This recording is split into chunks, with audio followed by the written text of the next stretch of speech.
High news আপনাদেরকে স্বাগত। আমি রিক। শুরু করছি নিউজ টুডে। সবার আগে চোখ রাখবো হেডলাইন্সে।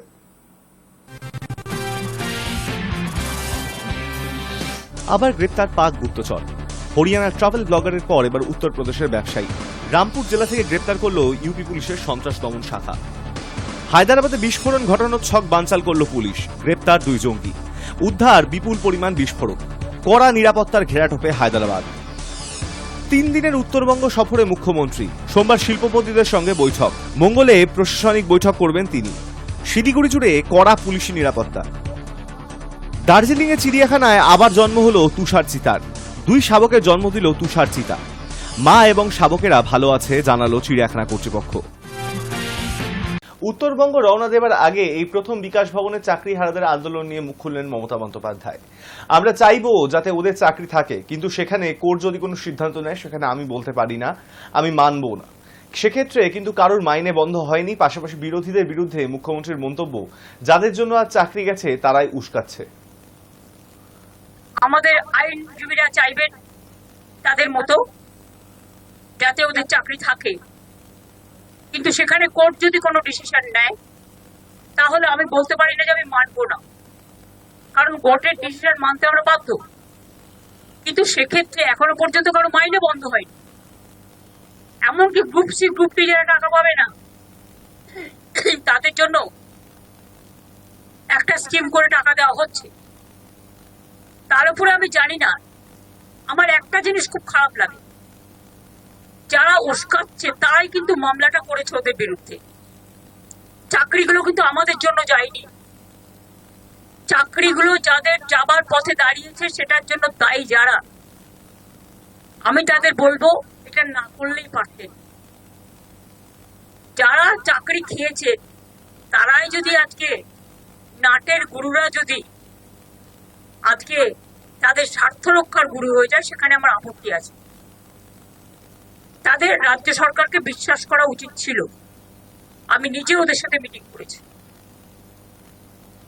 শিক্ষকদের কাছ থেকে আমরা মিনিমাম সম্মান, সৌজন্য এটুকু প্রত্যাশা করি। রাজনীতির ঊর্ধ্বে থেকে তারা সমাজকে সেবা করুক, বাচ্চাদের শিক্ষা দিক। সবাই সমান নয়, কথাও আমি নিশ্চয়ই বলবো। অনেকে কাজও করছেন, তাদের সম্বন্ধে আমাদের কোনো অভিযোগ নেই। যারা আন্দোলন করছেন তাদের সম্বন্ধে আমার কোনো অভিযোগ নেই। আমার অভিযোগ একটাই, কাউকে আটকে রাখা জোর করে যায় না, রাস্তা অবরোধ করে মানুষের ক্ষতি করা যায় না, এটা কারো কাজ নয়। এবং এতে বাইরের লোকেরা আছে। বিচারের সংখ্যা কম, বাইরের লোকের সংখ্যা বেশি। এই তো দেখছেন মেয়েরা বলছে প্রেগনেন্ট মাদার বাড়ি যেতে দিচ্ছে না। অফিসে কাজ করছে তাকে 14 ঘন্টা, 18 ঘন্টা, 20 ঘন্টা আটকে রেখে দেওয়া হয়েছে। একটি মেয়ে পরীক্ষা দিতে গেছে, পরীক্ষার্থী, সে বারবার বলেছে আমি বাড়ি যাব, আমার বাড়ির লোক চিন্তা করবে। তাকে নামতে দেওয়া হয়নি, বেরোতে দেওয়া হয়নি, এবং সে ভয়ে লাফ দিয়েছে। তার পায়ে চোট আছে, সে হসপিটালে ভর্তি হয়েছে। মনে রাখতে হবে না, আগে আমরা মানবিক মানুষ। মানবিকতাকে শ্রদ্ধা করলে তাকে ভালোবাসা যায়, তাকে সম্মান করা যায়। আমি আন্দোলনের বিপক্ষে নই, কিন্তু আন্দোলন করারও একটা লক্ষ্মণ রেখা আছে। শীর্ষ নেতৃত্বের নির্দেশে সদ্যই জেলা সভাপতির পদ হারিয়েছেন অনুব্রত মণ্ডল। আর তার একদিন পর রবিবার কোর কমিটির বৈঠক বসেছিল বীরভূমে। অনুব্রত ছিলেন সেই বৈঠকে। বৈঠক চলাকালীনই অনুব্রত মণ্ডলকে ফোন মুখ্যমন্ত্রীর। সরানো হয়েছে তাকে তার পদ থেকে। তারপর প্রথম কোর কমিটির বৈঠক। অনুব্রত মণ্ডলকে জেলা সভাপতির পদ থেকে সরানোর পর প্রথম কোর কমিটির বৈঠক। বোলপুরের পার্টি অফিসে বসে সেই বৈঠক। বৈঠকের মধ্যমণি অনুব্রত মণ্ডল। আধ ঘন্টার বৈঠক। বৈঠক শুরুর 10 থেকে 15 মিনিট পরেই অনুব্রত মণ্ডলকে ফোন তৃণমূল সুপ্রিমো মমতা বন্দ্যোপাধ্যায়ের। ফোনেই বৈঠক নিয়ে খোঁজ খবর নেন তৃণমূল সুপ্রিমো। বলেন, বীরভূমে তৃণমূল নেতারা আলাদা করে কর্মসূচি করতে পারবেন না। দলীয় কর্মসূচির বিষয়ে সবাইকে একজোট হয়ে সব সিদ্ধান্ত নিতে হবে। জেলায় দলীয় সংগঠন মজবুত রাখতে হবে। সম্প্রতি বীরভূমে 3 মহকুমার মিছিলের ডাক দেন অনুব্রত মণ্ডল। কোর কমিটিকে না জানিয়ে কর্মসূচি ঘোষণা করেন কেষ্ট। সেই বৈঠকেই এই নিয়ে প্রশ্ন তোলেন কোর কমিটির অন্যতম সদস্য কাজল শেখ। বলেন, কোর কমিটিকে না জানিয়ে কিভাবে মিছিল ডাকা হয়। জবাবে অনুব্রত মণ্ডল বলেন, জেলা কমিটির মাধ্যমে মিছিল ডাকা হয়েছে, আর এই নিয়েই হাওয়া গরম। সেই নিয়ে কোর কমিটির সদস্যরা কাজল শেখকে বোঝানোর চেষ্টা করেন, কিন্তু অভিমানের সুর শোনা গেল অনুব্রত মণ্ডলের গলায়। আমার পদ না পেলে অম্বল হবে এরকম ধরনের মানুষ নয় আমি। হলে তো অনেক আগে এমএলএ এমপি মন্ত্রী সবই হয়ে যেত। পদের ময় আমি করি না, আর পদ নিয়ে আমি চিন্তা ভাবনা করি। জেল যখন খেটেছি তখন কোনোদিনই অন্য দলে যাব, অন্য দলে গিয়ে জেল কাটতে হতো। প্রসঙ্গত আর জেলা সভাপতির পদে নেই অনুব্রত। শুধু তাই নয়, বীরভূম থেকে জেলা সভাপতির পদটাই তুলে দেওয়া হয়েছে দলের তরফে। এদিকে বিগত কয়েক মাসে লাগাতার গোষ্ঠীদ্বন্দ্বের অভিযোগ উঠছে বীরভূম থেকে। কোর কমিটির বৈঠক না হওয়া নিয়ে প্রকাশ্যেই ক্ষোভ প্রকাশ করতে দেখা গিয়েছে কাজল শেখকে। দীর্ঘদিন পর রবিবার কোর কমিটির সেই বৈঠক বসে, আর সেই বৈঠকে মুখোমুখি হন কাজল শেখ ও অনুব্রত মণ্ডল। বৈঠকে সিদ্ধান্ত হয় এবার থেকে নিয়ম করে মাসে দুবার করে হবে কোর কমিটির বৈঠক। আমাদের যিনি নেত্রী, যার চলার পথকে অনুসরণ করে আমরা সকলে চলি, তার নেতৃত্বে তার নির্দেশেই দুবার করে বীরভূম জেলা কোর কমিটি আগামী মাস থেকে হবে। এরই মধ্যে দুদিন আগেই একাধিক সাংগঠনিক জেলায় বড়সড় রদবদল করে ফেলেছে তৃণমূল কংগ্রেস। এই মুহূর্তে কাজলদের মতো শুধুই কোর কমিটির সদস্য অনুব্রত। বৈঠকের মাঝে সেই কেষ্টর কাছে মমতার ফোন যেতেই তা নিয়ে চর্চা শুরু। এখন থেকে বীরভূমে দুই সাংসদকে কোর কমিটির বৈঠকে থাকার অনুমতি দেওয়া হয়েছে দলের তরফে। আশিস বন্দ্যোপাধ্যায় জানিয়েছেন, এবার থেকে প্রতি মাসে দুবার করে কোর কমিটির বৈঠক হবে। এর পরের বৈঠক হবে আগামী 14 জুন, সেটি হবে সিউড়িতে। পরেরটি হবে বোলপুরে 28 জুন। Hi news network. টিটাগড়ের এক বহুতলে বিস্ফোরণের অভিঘাতে আবাসনের উপরের তলায় ছাদের একাংশ উড়ে যায়, ভেঙে যায় পাশের একটি টালির ঘরের চাল। জখম হন কয়েকজন বাসিন্দাও। খবর পেয়ে দ্রুত ঘটনাস্থলে যায় পুলিশ। সেই আবাসনে বিস্ফোরণটি হয়েছে সেটি টিটাগড়ের 4 নম্বর ওয়ার্ডের তৃণমূল কাউন্সিলর আরমান মণ্ডলের বলে স্থানীয় সূত্রে খবর। আবাসনের প্রমোটারের দাবি, ফ্ল্যাটটি জবরদখল করে রেখেছিলেন কাউন্সিলর। যদিও এই অভিযোগ মানেননি আরমান, তার দাবি তাকে ফাঁসানো হচ্ছে। পুলিশ সূত্রে খবর, ওই ফ্ল্যাটের ভেতর কোনো দাহ্য বস্তু বা বিস্ফোরক মজুত করা থাকতে পারে। প্রয়োজনে ফরেনসিক বিশেষজ্ঞদের এনেও নমুনা সংগ্রহ করানোর পরিকল্পনা করা হচ্ছে।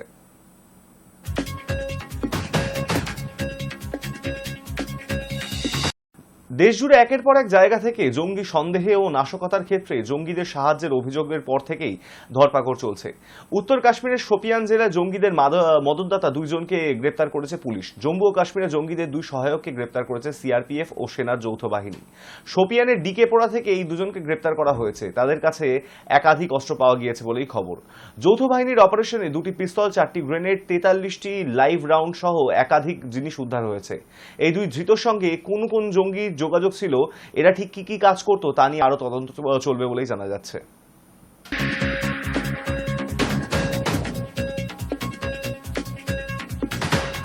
পাকিস্তানের হয়ে গুপ্তচর বৃত্তির অভিযোগে ফের গ্রেপ্তার একজন। শনিবার উত্তরপ্রদেশের রামপুর জেলা থেকে এক যুবককে গ্রেপ্তার করেছে সে রাজ্যের সন্ত্রাস দমন শাখা। অভিযুক্ত যুবকের নাম শাহজাদ। তাকে নিজেদের হেফাজতে নিয়ে জিজ্ঞাসাবাদ করছে পুলিশ। পুলিশ সূত্রে খবর, পাকিস্তানের গুপ্তচর সংস্থা আইএসআই কে ভারতের জাতীয় নিরাপত্তা সংক্রান্ত গোপন তথ্য তুলে দিতেন এই যুবক। আইএসআই এর শীর্ষকর্তাদের একাংশের সঙ্গে তার সরাসরি যোগাযোগ ছিল বলেও জানতে পেরেছেন তদন্তকারীরা। গোপন সূত্রে চরবৃত্তির খবর পেয়ে গত কয়েকদিন ধরেই শাহজাদ নামের ওই যুবকের ওপর নজরদারি চালাচ্ছিল পুলিশ। শনিবার তাকে গ্রেপ্তার করা হয়। পাকিস্তানের হয়ে গুপ্তচর বৃত্তির অভিযোগে ইউটিউবার জ্যোতি মালহোত্রার গ্রেপ্তারের পর গ্রেপ্তার হলেন আরও এক ব্যক্তি। শনিবার উত্তরপ্রদেশের রামপুর জেলা থেকে এক যুবককে গ্রেপ্তার করেছে সে রাজ্যের সন্ত্রাস দমন শাখা। অভিযুক্ত যুবকের নাম শাহজাদ। তাকে নিজেদের হেফাজতে নিয়ে জিজ্ঞাসাবাদ করছে পুলিশ। পুলিশ সূত্রে খবর, পাকিস্তানের গুপ্তচর সংস্থা আইএসআই কে ভারতের জাতীয় নিরাপত্তা সংক্রান্ত গোপন তথ্য তুলে দিতেন এই যুবক।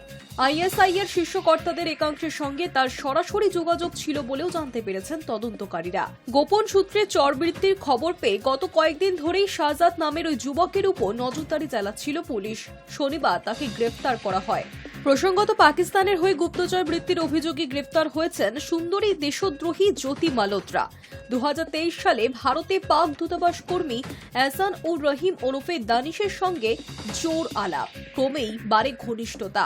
এই দানিশকে ইতিমধ্যেই পাক দূতাবাস থেকে গুপ্তচর বৃত্তির আড়ালে ভারত থেকে বের করে দিয়েছে নয়াদিল্লি। তাকে পার্সোনা নন গ্রাটা অর্থাৎ অবাঞ্ছিত ব্যক্তি বলে বিতাড়িত করেছে ভারত সরকার। দানিশ সম্পর্কে তদন্ত করতে গিয়েই প্রথমে এই ইউটিউবার জ্যোতি মালহোত্রার নাম পান তদন্তকারীরা। দানিশেরই বিশেষ আমন্ত্রণে গত বছর পাক দূতাবাসে ইফতার পার্টিতে যায় জ্যোতি এবং পুরো বিষয়টির ভিডিও করেছে, যে ভিডিওটিতে দেখেই সন্দেহ হয় গোয়েন্দাদের। এছাড়াও সম্প্রতি সোশ্যাল মিডিয়া ইনফ্লুয়েন্সার হরিয়ানা জ্যোতি সহ আরও 5 জনকে গ্রেফতার করেছে পুলিশ। অভিযুক্তকে জিজ্ঞাসাবাদ করে তাদের পাকযোগের একাধিক তথ্য তদন্তকারীদের হাতে এসেছে। High news Network. হায়দ্রাবাদে বড় জঙ্গি তৎপরতা রুখে দিয়েছে পুলিশ। 2 যুবকের কাছ থেকে উদ্ধার হয়েছে বিস্ফোরক। পরিস্থিতির গুরুত্ব বিবেচনা করে আপাতত হায়দ্রাবাদ জুড়ে কড়া নিরাপত্তার ব্যবস্থা করা হয়েছে। ধৃত 2 যুবক কোনো জঙ্গি সংগঠনের সঙ্গে যুক্ত কিনা সে বিষয়ে এখনো তদন্ত চালাচ্ছে পুলিশ। তেলেঙ্গানা ও অন্ধ্রপ্রদেশে পুলিশের যৌথ অভিযানে সম্ভাব্য একটি বড়সড় বোমা হামলার পরিকল্পনা বানচাল হয়েছে। 2 সন্দেহভাজনকে গ্রেপ্তার করা হয়েছে, যাদের মধ্যে একজন হায়দ্রাবাদের বাসিন্দা। গ্রেপ্তার হওয়া 2 যুবকের নাম সাইয়েদ সামির ও সিরাজুর রহমান। 27 বছরের সামির হায়দ্রাবাদের ভেইগুড্ডায় থাকে ও লিফট মেরামতের কাজ করত, আর সিরাজ অন্ধ্রপ্রদেশের বিজয়নাগ্রামের বাসিন্দা। পড়াশোনা শেষ করলেও বর্তমানে বেকার। পুলিশ জানিয়েছে সিরাজ বিভিন্ন অনলাইন সাইট থেকে বোমা তৈরির জন্য দরকারি কেমিক্যাল ও জিনিসপত্র কিনে নিজের বাড়িতে জমা করছিল। তারা মিলে এইসব উপাদান দিয়ে বিজয়নাগ্রামের বাইরের এক নির্জন জায়গায় ছোটখাটো বিস্ফোরণ পরীক্ষাও করেছিল। এরপরই বড় ধরনের হামলার ছক কষছিল তারা। গোপন তথ্য পেয়ে 2 রাজ্যের গোয়েন্দারা দ্রুত অভিযান চালিয়ে তাদের 2 দিন আগে ধরে ফেলে। জিজ্ঞাসাবাদে জানা যায় তারা বোমা হামলার পরিকল্পনা করছিল, যদিও ঠিক কবে ও কোথায় সেটা ঠিক হয়নি। তদন্তকারীরা জানিয়েছেন এই 2 যুবকের সৌদি আরবের এক ব্যক্তির সঙ্গে অনলাইনে যোগাযোগ ছিল। তারা কোনো জঙ্গি গোষ্ঠীর সদস্য নয়, তবে নিজেরাই ধীরে ধীরে উগ্রপন্থায় জড়িয়ে পড়েছে। তাদের ফোন ও অন্যান্য ডিভাইস খতিয়ে দেখা হচ্ছে, যাতে বোঝা যায় তারা কার কার সঙ্গে যোগাযোগ করেছিল। অনুমান করা হচ্ছে তারা সোশ্যাল মিডিয়ার কোনো গোপন গ্রুপে চরমপন্থী ভাবনা ছড়ানো কিছু মানুষের সংস্পর্শে এসেছিল।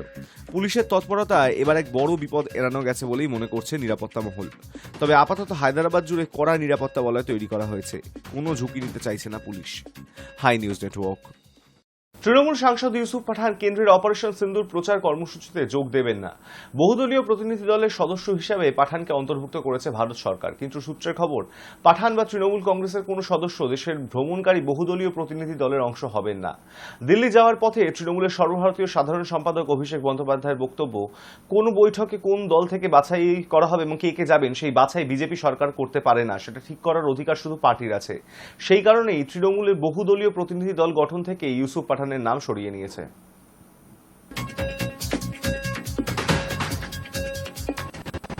Center or the union government cannot decide unilaterally who will represent from which party. The BJP is at the helm. They are responsible for running the country. They are running the union government. They can decide on their part कि BJP से कौन जाएगा। अब मान लीजिए कांग्रेस से कौन जाएगा, तृणमूल से कौन जाएगा, डीएमके से कौन जाएगा, आम आदमी पार्टी से कौन जाएगा, समाजवादी पार्टी से कौन जाएगा, ये बीजेपी तय नहीं कर सकते।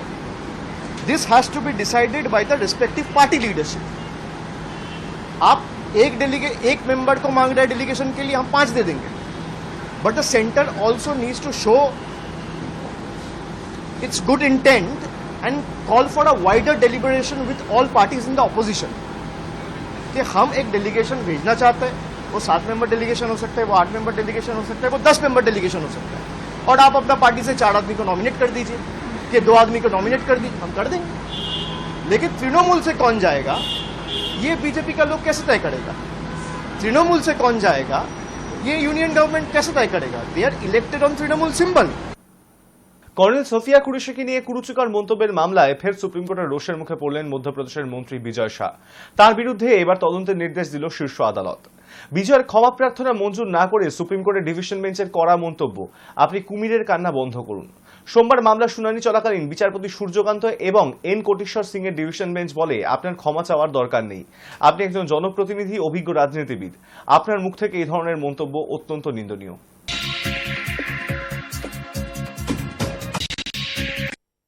Court passed a historical order today and constituted the SIT regarding the Bijasa matter. In SIT, 3 IPS label who is directly recruited as a IPS.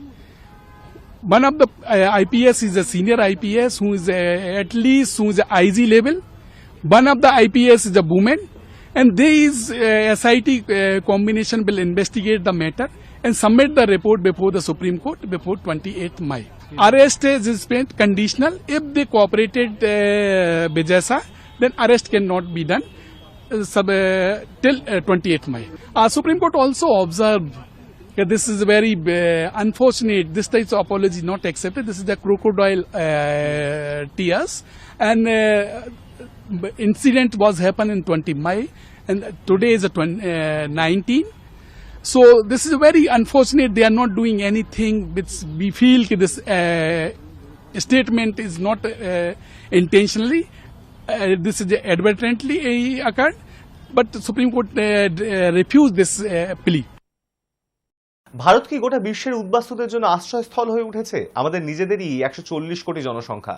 এটা কোনো ধর্মশালা নয় যে আমরা গোটা বিশ্বের বিদেশি নাগরিকদের জন্য ব্যবস্থা করব। পর্যবেক্ষণ সুপ্রিম কোর্টের। আইনি খবর পরিবেশনকারী ওয়েবসাইট লাইভ ল অনুসারে বিচারপতি দত্ত বলেন, ভারত কি গোটা বিশ্বের উদ্বাস্তুদের জন্য আশ্রয়স্থল হয়ে উঠেছে? আমাদের নিজেদেরই 140 কোটি জনসংখ্যা। এটা কোনো ধর্মশালা নয় যে আমরা গোটা বিশ্বের বিদেশি নাগরিকদের জন্য ব্যবস্থা করব। এই মামলার ক্ষেত্রে আবেদনকারী শ্রীলঙ্কার তামিল নাগরিকের বিরুদ্ধে ইউএপিএ মামলায় অভিযোগ রয়েছে। মাদ্রাজ হাইকোর্ট এর আগে জানিয়েছিল 7 বছরের কারাদণ্ড শেষ হওয়ার পরে অভিযুক্তকে অবিলম্বে ভারত ছেড়ে চলে যেতে হবে। ওই নির্দেশকে চ্যালেঞ্জ করে সুপ্রিম কোর্টে দ্বারস্থ হন শ্রীলঙ্কার ওই নাগরিক। তার আইনজীবীর দাবি, অভিযুক্ত ভিসা নিয়েই এদেশে এসেছিলেন, নিজের দেশে তার প্রাণ সংশয় রয়েছে বলেও জানিয়েছিলেন। অভিযুক্ত যে প্রায় 3 বছর ধরে আটকে রয়েছেন সে কথাও তুলে ধরেন আইনজীবী। তখন বিচারপতি দত্ত জানতে চান ওই ব্যক্তির ভারতে বসবাসের কি অধিকার রয়েছে। মামলাকারীর আইনজীবী জানান তার মক্কেল একজন উদ্বাস্তু এবং তার স্ত্রী সন্তানেরাও ভারতে বসবাস করেন। তবে সেই যুক্তি গ্রহণযোগ্য বলে মনে করেনি আদালত। বিচারপতি দত্ত স্পষ্ট করে দিয়েছেন, যারা এদেশের নাগরিক, সংবিধানের 19 অনুচ্ছেদ অনুসারে একমাত্র তাদেরই ভারতে স্থায়ীভাবে বসবাসের মৌলিক অধিকার রয়েছে। মামলাকারীর প্রাণের ঝুঁকি সংক্রান্ত আর্জিও টেকেনি আদালতে। ওই ব্যক্তি নিজের দেশে ফিরে গেলে প্রাণ সংশয়ের আশঙ্কা শুনে বিচারপতি দত্ত বলেন, তাহলে অন্য কোনো দেশে যান। সম্প্রতি রোহিঙ্গা উদ্বাস্তুদের ভারত থেকে বিতাড়ন ঠেকাতে একটি মামলা হয়েছিল সুপ্রিম কোর্টে। ওই মামলাটিতেও কোনো হস্তক্ষেপ করতে চায়নি শীর্ষ আদালত। High news network. অপারেশন সিন্দুর নিয়ে ট্রেডমার্ক বিতর্ক এবার ভারতের গণ্ডি পেরিয়ে পৌঁছলো মার্কিন দেশেও। সেখানেও পেটেন্ট অফিসে এই নামে আবেদন জমা পড়েছে। আবেদন জমা পড়েছে ইংল্যান্ডের পেটেন্ট অফিসেও। ভারতের প্রথম রিলায়েন্স এই নামের পেটেন্টের আবেদন করে ব্যাপক সমালোচিত হলেও আরও অন্তত 14টি আবেদন জমা পড়েছে দেশের বিভিন্ন পেটেন্ট অফিসে। ভারতের পাক বিরোধী সাম্প্রতিক সেনা অভিযানের কোড নেম অপারেশন সিন্দুর আবার ট্রেডমার্ক বিতর্কের দৌড়ে। এই নামটিকে ব্যবসায়িক কাজে ব্যবহার করতে চেয়ে ভারত, আমেরিকা ও ব্রিটেনে একাধিক ব্যক্তি ও প্রতিষ্ঠান ট্রেডমার্কের আবেদন করেছেন। এর ফলে শুধু আইনি নয়, সামাজিক স্তরেও শুরু হয়েছে আলোচনার ঝড়। নিউ ইয়র্কের বাসিন্দা রোহিত বাহারানি 9 মে 2025-এ অপারেশন সিন্দুর নামে মার্কিন ট্রেডমার্ক অফিসে আবেদন করেন। তিনি এখনও এই নামটি ব্যবহার শুরু করেননি, তবে ভবিষ্যতে ব্যবহারের ইচ্ছা প্রকাশ করেছেন। এই আবেদনটি বর্তমানে মার্কিন পেটেন্ট ও ট্রেডমার্ক অফিসে পরীক্ষাধীন। এটি মার্কিন ক্লাস 100, 101 ও 107 এর অন্তর্ভুক্ত, যা সার্টিফিকেশন ও পরিষেবা সংক্রান্ত চিহ্নের ক্ষেত্রে ব্যবহৃত হয়। ব্রিটেনেও 8 মে 2025-এ ডেভনের বাসিন্দা বিকাশ মহাজন একই নামে আবেদন করেন। তিনি এই নামটি বিজ্ঞাপন, টেলিযোগ ও শিক্ষাক্ষেত্রে ব্যবহার করতে চান। ভারতে এখনো পর্যন্ত 14টি ট্রেডমার্ক আবেদন জমা পড়েছে এই নামে। অনেকেই মিডিয়া, জামাকাপড় ও অন্যান্য পরিষেবার ক্ষেত্রে এই নামটি ব্যবহার করতে চায়। জিও স্টুডিওজও প্রথমে আবেদন করেছিল, কিন্তু পরে তা প্রত্যাহার করে। জিও স্টুডিওজ অপারেশন সিন্দুর ট্রেডমার্কের জন্য আবেদন করার পর সামাজিক মাধ্যমে ব্যাপক সমালোচনা শুরু হয়। অনেকেই বলেন একটা সেনা অভিযানের নাম দিয়ে ব্যবসা করা অনৈতিক ও অশোভন। এই নিয়ে জিও জানায় এই আবেদন এক জুনিয়র কর্মী ভুল করে দাখিল করেছে। সংস্থার পক্ষ থেকে কোনো অনুমতি ছিল না। আমরা এই নাম নিয়ে কোনো ব্যবসায়িক পরিকল্পনা করছি না। অনেক সাধারণ মানুষ ও বিশেষজ্ঞ বলছেন, যেসব সেনা সদস্য এই অভিযানে প্রাণ দিয়েছেন তাদের সম্মান রাখতে এই নামকে ব্যবসায়িকভাবে ব্যবহার করা উচিত নয়। সোশ্যাল মিডিয়ায় অনেকে ট্রেডমার্ক আবেদনের বিরোধিতা করেছেন এবং বলেছেন দেশের গৌরবকে ব্র্যান্ড বানানো অনুচিত। এই পরিস্থিতিতে দেখা যাচ্ছে অপারেশন সিন্দুর আর শুধু একটি সেনা অভিযানের নাম নয়, এখন এটি হয়ে উঠেছে জাতীয় আবেগ, যার সঙ্গে জড়িয়ে পড়েছে ব্যবসা, বিতর্ক ও নৈতিকতা। High news Network. খাবারের জন্য হাহাকারে সায় ছিল না বন্ধু রাষ্ট্রগুলির। আন্তর্জাতিক চাপের মুখে পড়েই হামাসের বিরুদ্ধে সামরিক অভিযান চালিয়ে যাওয়া রোধ করল এবং তাকে খাবার পাঠাতে বাধ্য হলো ইসরায়েল। হামাসের সঙ্গে প্রথম দফা যুদ্ধবিরতির মেয়াদ শেষ হওয়ার পর মার্চের শুরুর দিকে গাজায় খাদ্য সরবরাহ বন্ধ করে দিয়েছিল ইসরায়েল। তা নিয়ে আন্তর্জাতিক স্তর থেকে যে প্রশ্ন উঠেছিল তা সোমবার স্বীকার করে নিয়েছেন নেতানিয়াহু। সোমবার একটি ভিডিও বার্তা প্রকাশ করেছেন ইসরায়েলি প্রধানমন্ত্রী। সংবাদ সংস্থা রয়টার্স অনুসারে তিনি জানিয়েছেন, ইসরায়েলের বন্ধু রাষ্ট্রগুলি ক্ষুধার চিত্র নিয়ে উদ্বেগ প্রকাশ করছিল।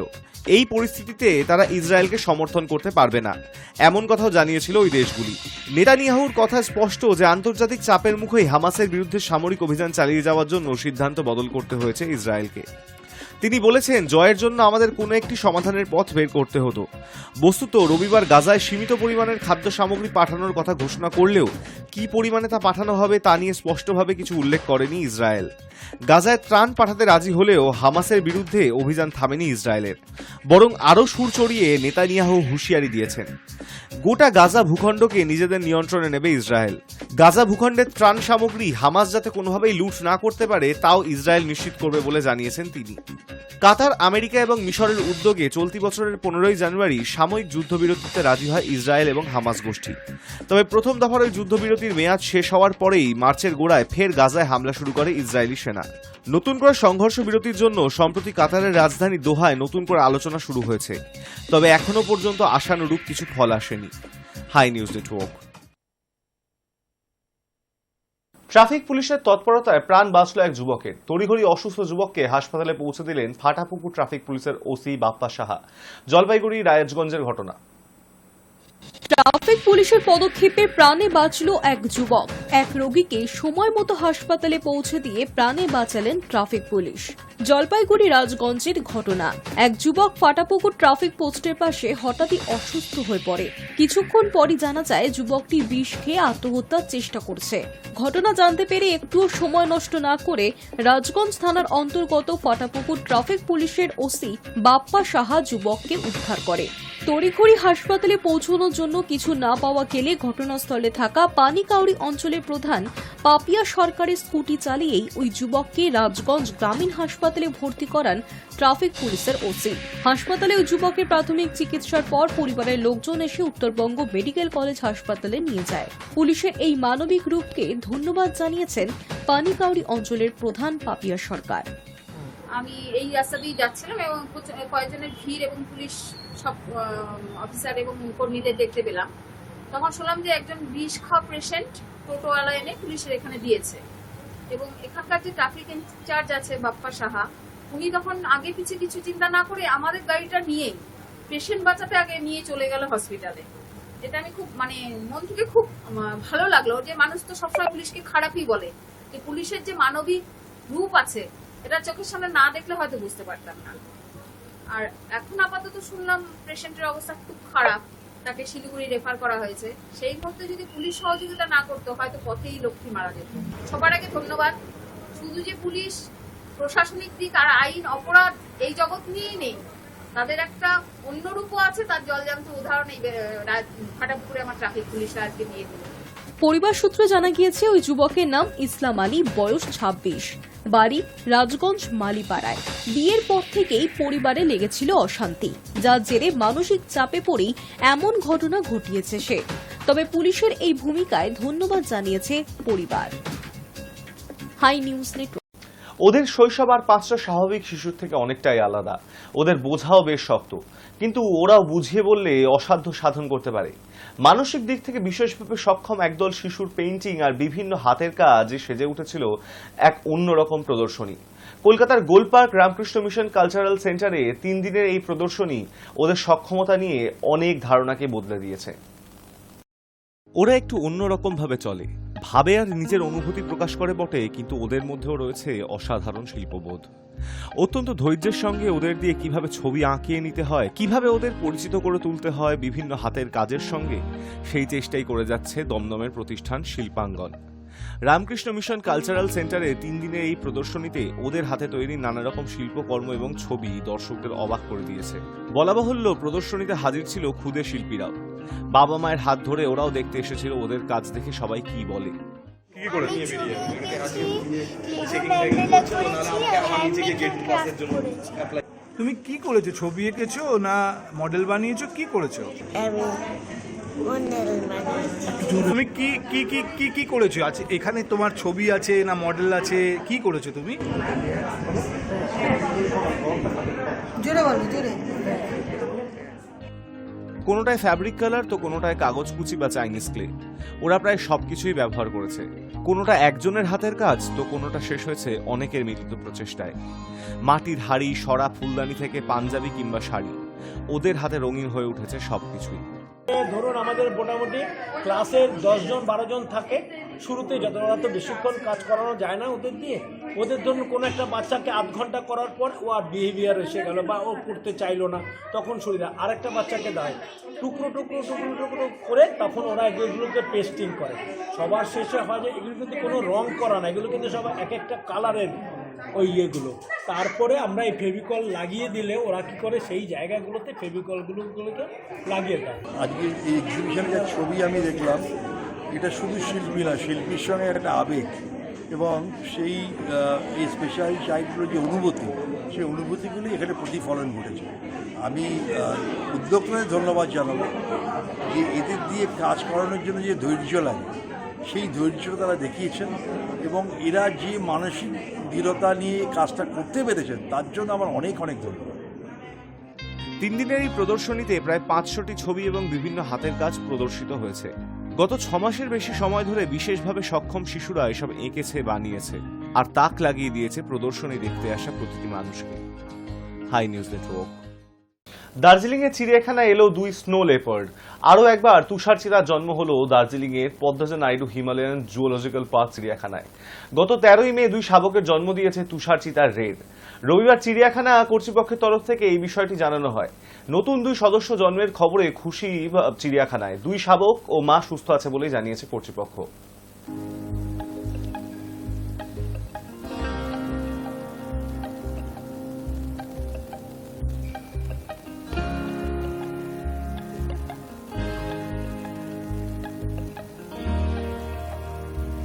নিউজ টুডে এখন এই পর্যন্তই। দেখতে থাকুন হাই নিউজ, নির্ভীক, নিরপেক্ষ।